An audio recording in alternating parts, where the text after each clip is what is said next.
You're right guys, in this video I'm going to be taking another look at the Titan thickness planer. It's been 4 years now since I last reviewed it and I still get a lot of questions about it. So I thought I'd do a follow-up video to let you know what I still think about it 4 years on. If you haven't seen my original review to this machine, there'll be a link down in the description where you can go and watch my first review.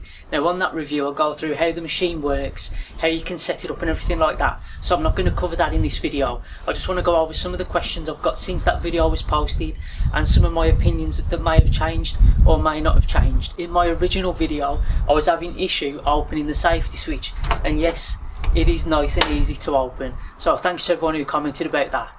Now the only thing that has changed with this machine and its performance has actually been in the last few weeks. So over the 4 years I haven't had any issues up until now, and the rollers are beginning to slip. The rollers are what feed the wood through automatically, so when I put wood through now it kind of gets stuck halfway through and I have to push it.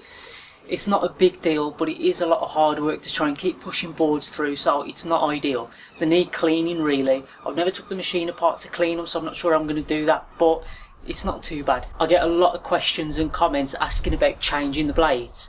Now I can only go on personal experience. I've still got the same blades in that I brought 4 years ago. They've never been removed, they've never been sharpened, they've never been adjusted.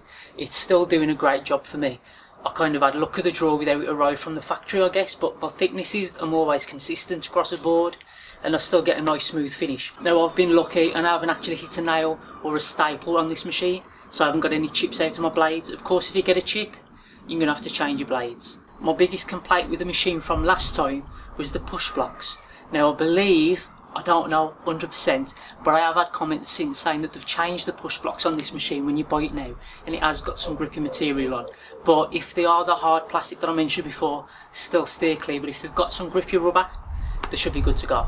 I also get a lot of questions again about the fence. Now the fence, it's not great, but it does the job for me. I never have to tilt it, I always leave it to 90 degrees, so that may be where some people are having issues if they need to have it at 45 degrees maybe, but it's kind of one of those things where it does the job and I wouldn't be wanting to spend too much time trying to change it back and forth. Once you've got it set up, you kind of leave it where it is, so keep that in mind if you are going to need to be changing the fence orientation on the jointer, that maybe this needs a look at and maybe do a homemade version, perhaps add an auxiliary fence on top of the front. That would give you some more support surfaces because it is quite a short fence and it's not very tall neither. Now as you can imagine, by having the review up for so long I get a lot of comments and emails when people have issues. Now obviously I don't work for Screwfix or anything like that, and this wasn't a sponsored video at all, so I didn't have like any affiliation with Screwfix. But basically people have had issues with wiring inside, that it wasn't wired up. They've had issues where the in-feed side of the table on the jointer was either out of coplanar, out of parallel, was twisted, was warped, was dented. And I always say to people, if you have any issues like that when you get it delivered, I wouldn't bother trying to mess with it, I would just send it back. Get in touch with Screwfix, they are really good with returns and getting your money back. So if you do have any issues like that, don't bother with it. I was lucky with mine. I had a lot of comments where people have been over the moon with theirs as well. But you do get the odd ones where you get them through and there's something wrong. But all I say is if you do have anything wrong, don't worry about it. I know it's a bit of a headache, but just get in touch with Screwfix and get it sent back. I wouldn't mess about trying to fix it when it's a new machine. It's your hard-earned money at the end of the day, so why should you have to put work into something to get it working in the first place? It should be great out of the box. Now, I've been mainly using this machine to plane walnut, zebra wood or zebrano and maple. Now those are really hard woods. I hardly ever use it for planing pallet wood, and to be honest, since that review went out I've hardly ever used the jointer. Biggest reason for that is how awkward it is to constantly change this safety dust shroud to keep putting it underneath.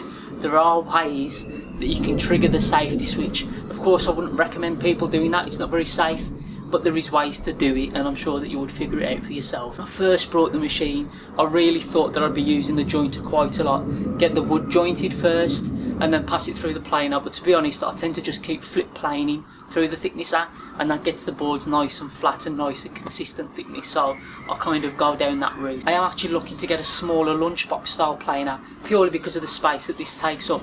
I do get questions about how heavy the machine is and how easy it is to move around. As you can see, I've built a really basic mobile base for this one. It is easy to pick up, it's not that heavy, but if you're in a confined space it is awkward due to the length. and the size of it. If you need to turn around in a small space, if you need to get it from underneath a workbench, on a shelf, anything like that, it is going to be awkward. So I would recommend making a mobile base for it. But other than that, it's a brilliant machine. When I brought this, it was around the £130 mark. I believe it's close to the 150, 160 now. I'll put a price up on screen of the exact price as of January 2019.